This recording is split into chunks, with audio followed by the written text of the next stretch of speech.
दसरा यही है, होली यही है। दसरा यही है, होली यही है। दीपावली की तारा और राम सिया गोविंद राधे। गंगा यही है, यमुना यही है।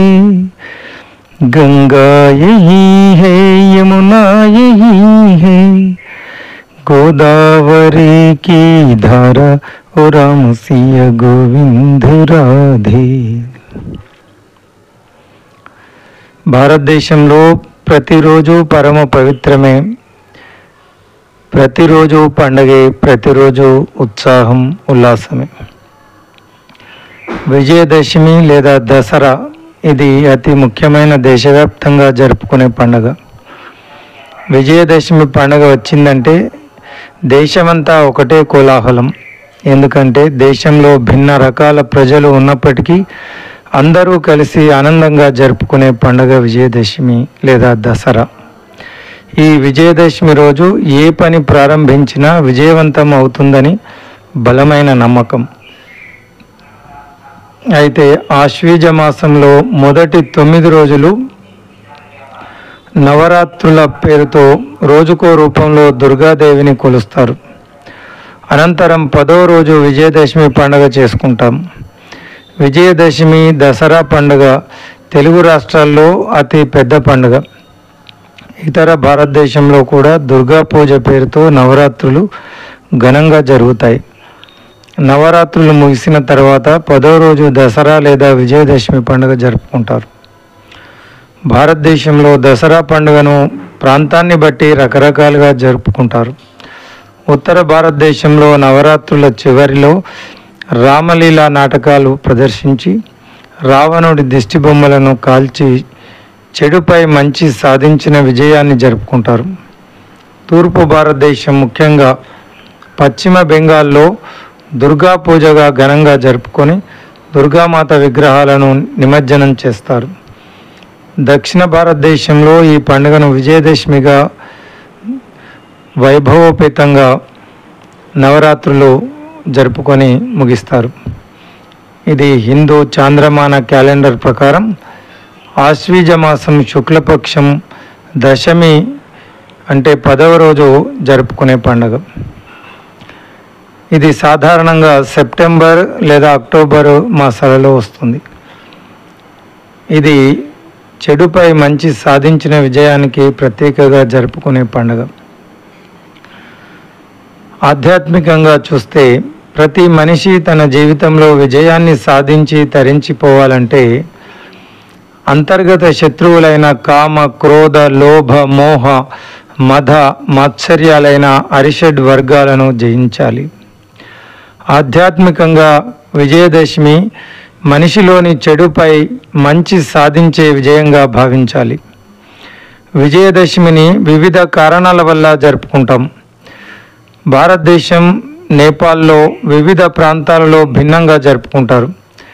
దక్షిణ, తూర్పు, ఈశాన్య మరియు భారతదేశంలోని కొన్ని ఉత్తర రాష్ట్రాల్లో విజయదశమి దుర్గా పూజ ముగించుకొని జరుపుకోవడం ధర్మాన్ని పునరుద్ధరించడానికి, రక్షించడానికి దుర్గాదేవి మహిషాసురుడిపై సాధించిన విజయాన్ని గుర్తు చేస్తుంది. ఉత్తర, మధ్య మరియు పశ్చిమ రాష్ట్రాల్లో ఇది రామ్లీలా ముగింపును సూచిస్తుంది. రావణుడిపై రాముడి విజయాన్ని గుర్తు చేస్తుంది.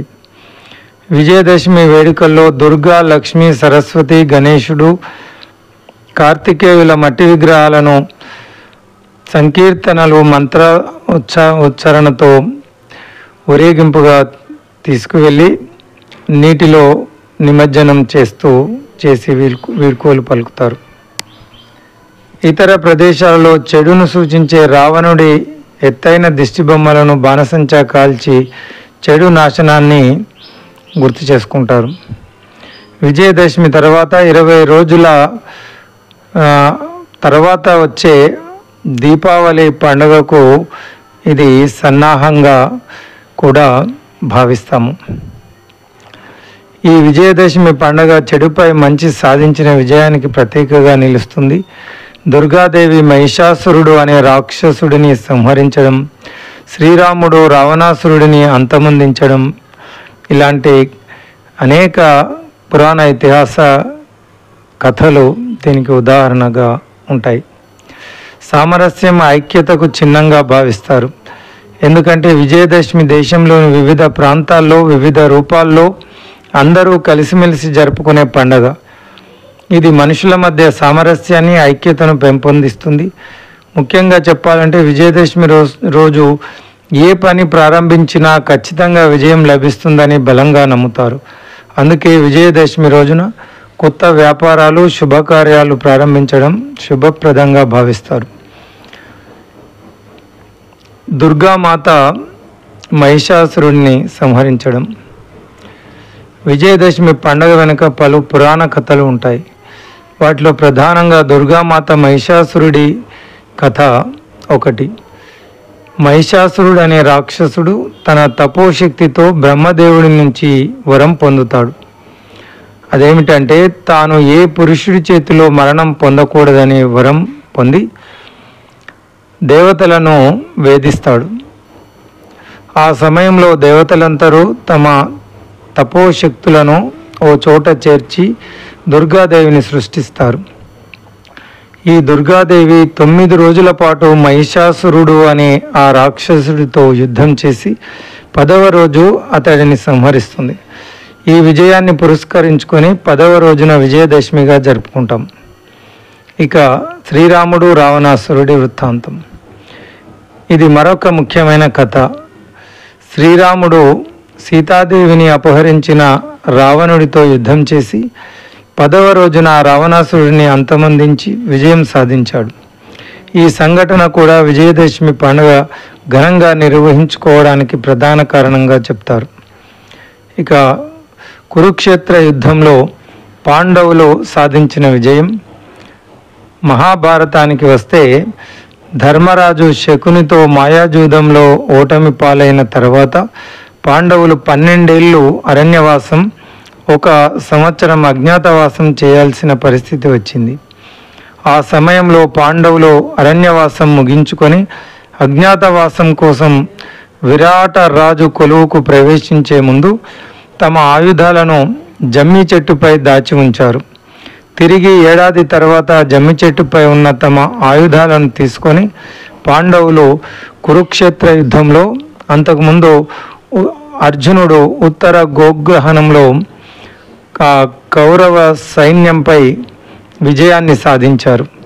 ఈ విజయాలకు ప్రతీకగా విజయదశమి జరుపుకుంటారని మరొక ప్రశస్తి.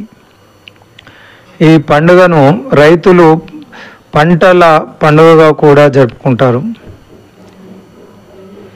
నవరాత్రి చెడును, విశృంఖలత్వాన్ని నిర్మూలించడానికి, మన శ్రేయస్సుకు దోహదపడే విషయాల పట్ల కూడా కృతజ్ఞతా భావంతో ఉండడానికి ఈ నవరాత్రుల 9 రోజులు మనిషిలో ఉండే 3 రకాల గుణాలు, తమోగుణం, రజోగుణం, సత్వగుణాలకు అనుగుణంగా వర్గీకరించబడ్డాయి. మొదటి 3 రోజులు తామసికమైనవి, వాటికి ప్రతీకలు దుర్గా, కాళీ దేవతలు.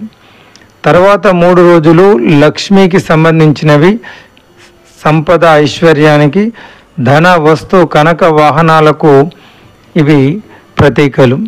ఇక ఆఖరి 3 రోజులు సరస్వతి కోసం ఉద్దేశించబడినవి. అదే సత్వగుణం. అది దైవభక్తి, ఆధ్యాత్మిక శక్తి, జ్ఞానోదయానికి ప్రతీకలుగా మనం 9 రోజులు ఆ అమ్మవారి 3 రూపాలను, మనిషిలోని ఈ 3 గుణాలకు అనుకూలంగా ఆరాధించడం జరుగుతుంది. నవరాత్రుల తర్వాత 10వది అంటే ఆఖరిది విజయదశమి. అంటే మనం ఈ 3 గుణాలను జయించామని అర్థం. మీరు ఈ తమో, రజో, సత్వ గుణాలకు లొంగిపోకుండా వాటిని దాటి గుణాతీత స్థితికి వెళ్ళడం. అంటే గుణాతీత స్థితి అంటే ఆ జీవితాన్ని చరితార్థం చేసుకోవడానికి, తరించిపోవడానికి, మోక్షాన్ని పొందడానికి మనిషి అర్హత సాధించడం. నిజమైన విజయదశమి, అదే నిజమైన విజయం. ఈ విజయదశమిలోని అర్థం, పరమార్థం, జీవితాన్ని చరితార్థం చేసుకోవడం. ఇక దసరా నవరాత్రుల్లో దుర్గాదేవిని వివిధ రూపాల్లో పూజిస్తారు.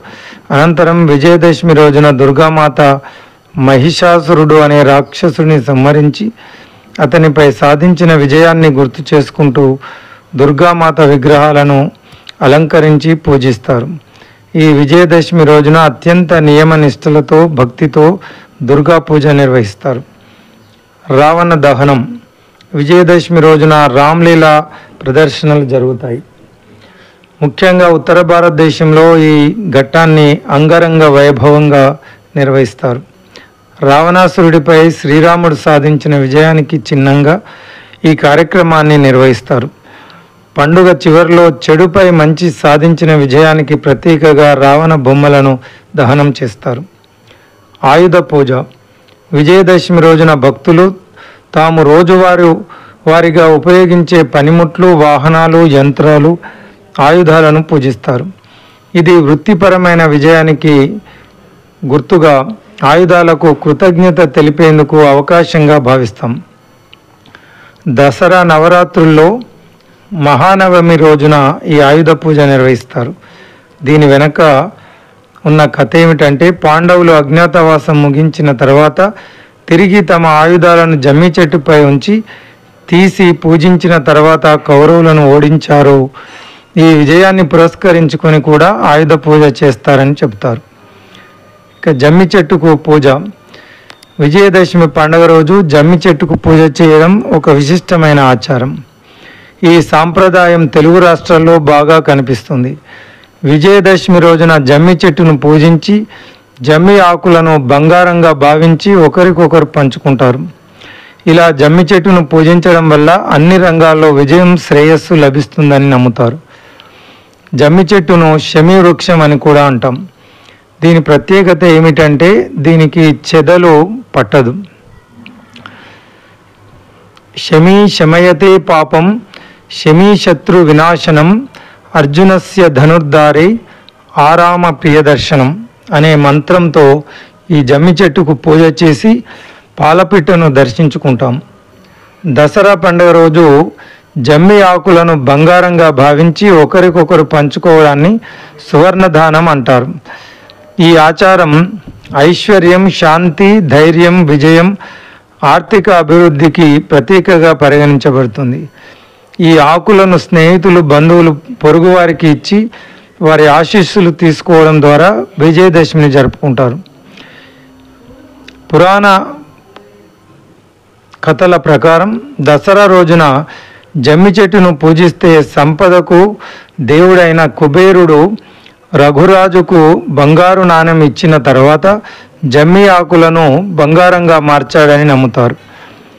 జమ్మి చెట్టును సంపదకు, శ్రేయస్సుకు చిహ్నంగా భావిస్తాం. అందుకే దసరా రోజు దాని ఆకులను బంగారంగా మార్చుకొని పంచుకుంటారు. దసరా పండుగ విజయాన్ని సూచిస్తుంది. జమ్మి చెట్టును పూజించడం ద్వారా విజయం, శాంతి పొందుతారని విశ్వసిస్తాం.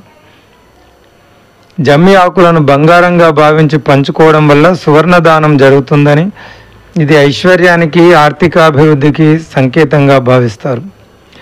పెద్దలకు జమ్మి ఆకులను ఇచ్చి వారి ఆశీస్సులు అందుకోవడం ద్వారా విజయం, మంచి జరుగుతుందని నమ్ముతారు.